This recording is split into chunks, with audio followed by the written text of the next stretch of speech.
On a New York sidewalk in 1973, a man in a gray suit lifted a white brick to his ear. Nobody had ever seen anything like it.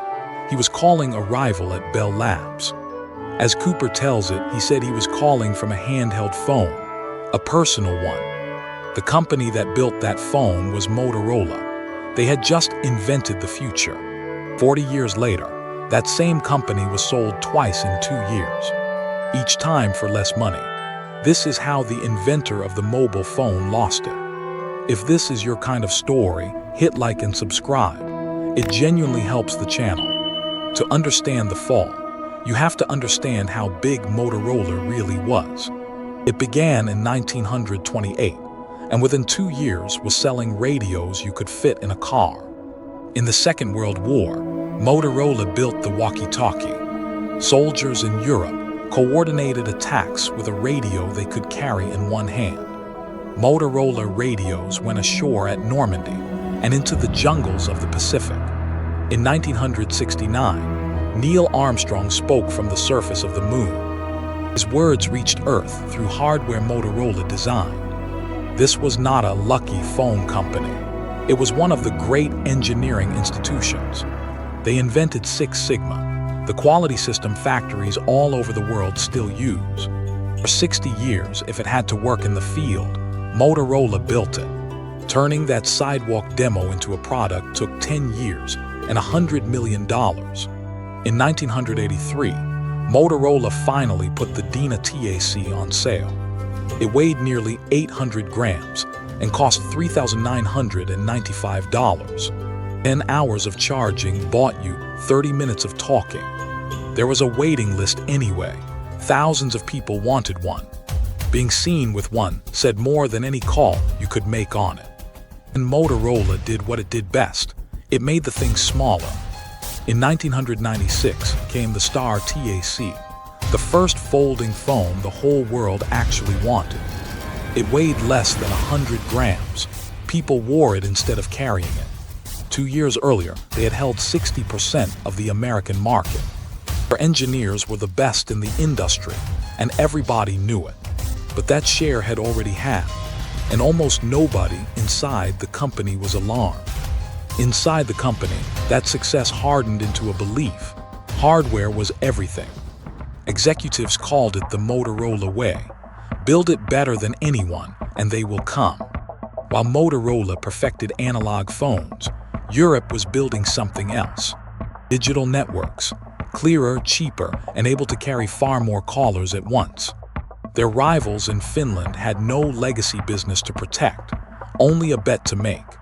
Motorola had helped invent the technology underneath it, and they hesitated. Their analog phones were better.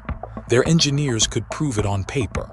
So they kept selling analog, while the world quietly moved to digital. By 1998, Nokia had passed them. Motorola was no longer number one.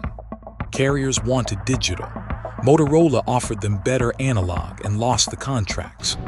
It had taken 25 years to build that lead, and 4 to lose it. Inside Motorola, the engineers who had warned them watched it happen. Their answer was not a better phone. It was 66 satellites. Iridium would let you call from anywhere on Earth. The desert, the ocean, the poles. It cost $5 billion to build. The phone was the size of a brick. It needed a clear view of the sky, so indoors it barely worked at all. Calls cost several dollars a minute. Almost nobody signed up. 9 months after launch, Iridium filed for bankruptcy. Brilliant engineering, a business nobody had checked. And then, against every expectation, Motorola came back. The design team had been told to make something impossibly thin. Nobody thought it could ship. In 2004, they released the RAZR, 14 millimeters of machined metal. It did not look like a phone. It looked like a piece of jewelry. Everyone wanted one. Executives, teenagers, film stars, all carrying the same phone. Motorola sold 130 million of them. The best-selling flip phone ever made. Carriers put it in every window. Adverts ran in every break. If this is your kind of story, hit like and subscribe. It genuinely helps the channel. For a moment, they were untouchable all over again. Then came the decision that undid all of it. To chase volume, they cut the price. $500 became $50. The margin vanished.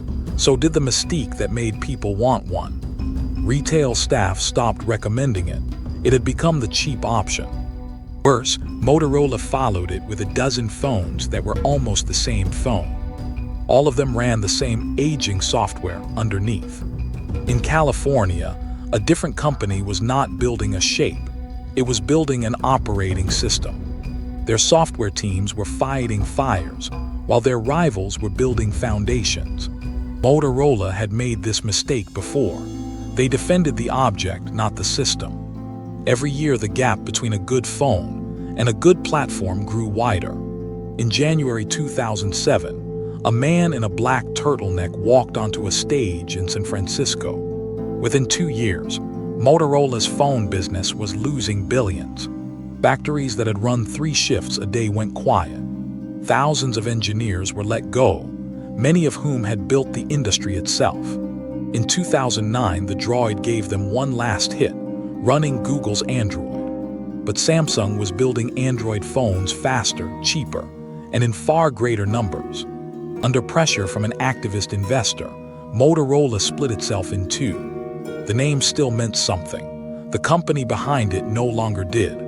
In 2012, Google bought Motorola Mobility for $12.5 billion.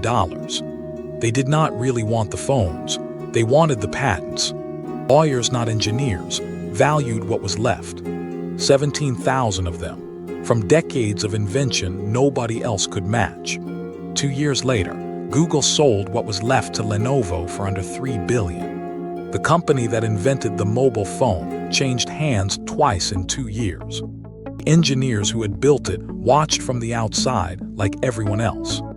Each sale valued it at less than the one before. Motorola did not die from a lack of invention. They out-invented everyone twice. In the 90s, they bet on the handset while the world bought the network. In the 2000s, they bet on the shape while the world bought the software. Both times they were the best in the world at the thing that had stopped mattering. Nokia made the same mistake at the same time. Neither of them saw it coming. Being the best at making the thing is not the same as owning the thing that matters. If this one held you, the fall of Nokia is the story that finishes it. It's on the channel. Subscribe and I'll see you in the next one.